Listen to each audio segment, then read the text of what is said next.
Hello kabayan, kamusta? I hope okay lang ka. Karon asa man ta padulong? Mga ta sa usa ka isang parang party, parang victory party ng isa sa mga boss natin when it comes to creatives. They were Japanese and she's celebrating the successful world tour na kanyang seminar all over the world that includes America, iba't iba pang lugar sa Italy, sa Spain, at naanyahan tayong pumunta mismo sa party nila. And we were so happy with my partner kasi papunta kami doon at yun lang, simpleng formalan lang.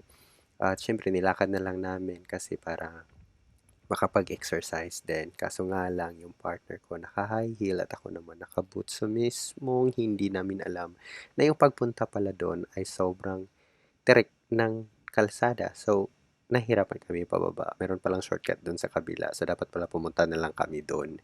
Nung dumating na nga kami dito, ay sobrang laki talaga ng hotel.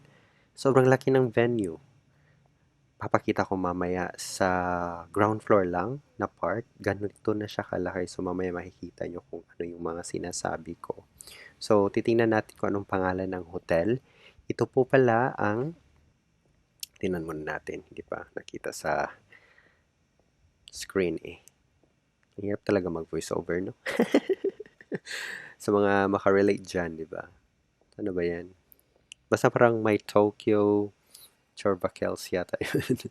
Gyoen. Yun nandun sa pinaka unang part ng ating video. Kung gusto yung tingnan yung pangalan ng hotel. So, ito yung mismong parang papunta ng venue sa loob ng hotel. Ang dami-dami mo pagdadaanan talaga.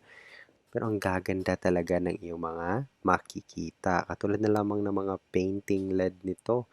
Meron din silang parang mafe-feel mo talaga na nasa Japan ka sa loob ng hotel na ito. O tingnan mo naman yan, may pa river bridge chuchu pa sila.